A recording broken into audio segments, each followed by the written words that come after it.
त्या अमरून उपोषणाला पाठिंबा दिलेला आहे, तर त्यांच्या मागण्यावरती तुम्ही कशा पद्धतीनं काम करणार? आज या ठिकाणी दुर्दैव म्हणावं लागेल आपल्या राज्य सरकारचं की आजपर्यंतच्या पिढ्यानपिढ्या ज्या समाजानं, ज्या घटकानं म्हणजे नाभिक समाजानं समाजाची सेवा अतिशय प्रामाणिकपणानं केली, अशा या आदर्श नाभिक समाजानं केशशिल्पी संत सेना महाराज केशशिल्पी महामंडळ आम्हाला द्यावं, याच्यासाठी राज्य सरकारकडे मागणी केल्यानंतर या मंडळींना अमरण उपोषणाच्या मार्गापर्यंत जावं लागतंय, हे आपल्या राज्याचं फार मोठं दुर्दैव आहे. माझ्यासारख्या कार्यकर्त्याला या ठिकाणी पाठिंबा द्यायला आल्यानंतर राज्य सरकारनं आतापर्यंत हजारो कोटी रुपये खर्चाचे अनेक निर्णय घेतले. त्यात यशस्वी अयशस्वी काही अडचणी आल्या, या भागात मी जाणार नाही, परंतु या निमित्तानं मी अगदी कणखर पाठिंबा या समाजाच्या मागणीला दिलेला आहे.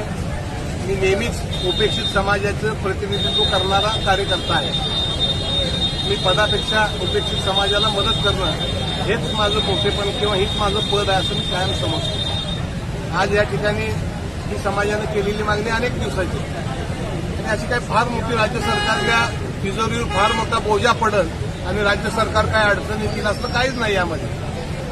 आणि अतिशय काय झालंय, हा पूर्वीपासून नाभिक समाजाचा दाढी कटिंग करणं हा पारंपरिक व्यवसाय आहे. परंतु या स्पर्धेच्या जगामध्ये काय झालेलं आहे, हा गरीब माणूस आहे, गरीब समाज आहे, त्यांच्याकडे भांडवल नाही.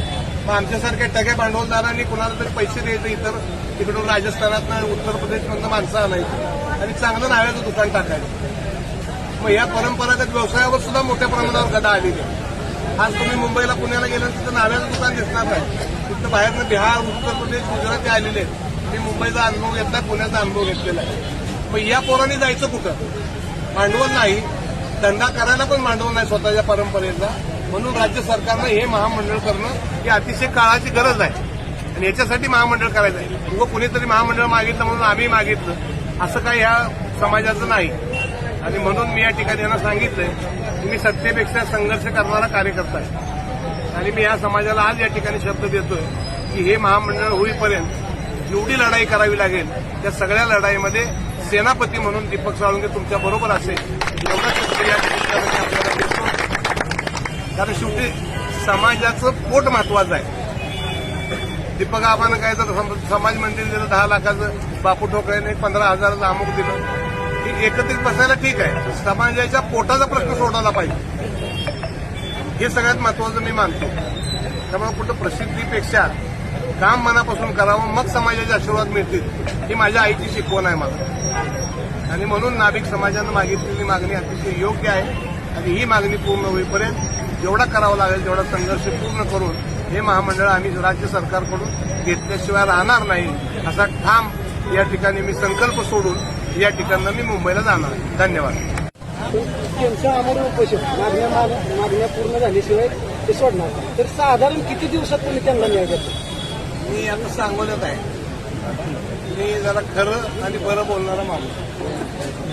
मी पहिल्यांदाच आल्या सांगितलं की नाभिक समाजाच्या नेते मंडळींनी अमरण उपोषणाचा मार्ग स्वीकारला, तो चुकीचा आहे. एवढं नाभिक समाजानं प्राण आपला किंवा जीव स्वस्त करायचं काहीच कारण नव्हतं. हे आपल्या हक्काचं आहे, मनगटाला धरून घ्यायचं आहे. जीव आपला पणाला लावायला काहीच अर्थ नाही, हे नव्हतं. ते थोडंसं जरा हे झालेलं आहे समाजात. आता काही सगळे मिळून निर्णय घेतला, मी त्याच बाबतीत काय बोलणार नाही, परंतु हे थोडंसं जरा एक वेगळं मार्ग अवलंबला. पण लवकरात लवकर हे उपोषण सुटायच्या दृष्टिकोनातून ते निश्चितपणानं ताबडतोब तातडीने सरकारला सांगेल. त्यांचं शिष्टमंडळ सरकारला बोलवलं जाईल, त्या ठिकाणी चर्चा होईल आणि सकारात्मक चर्चा घडून आपण हे उपोषण सुद्धा लवकरात लवकर संपवायला प्रयत्न करू.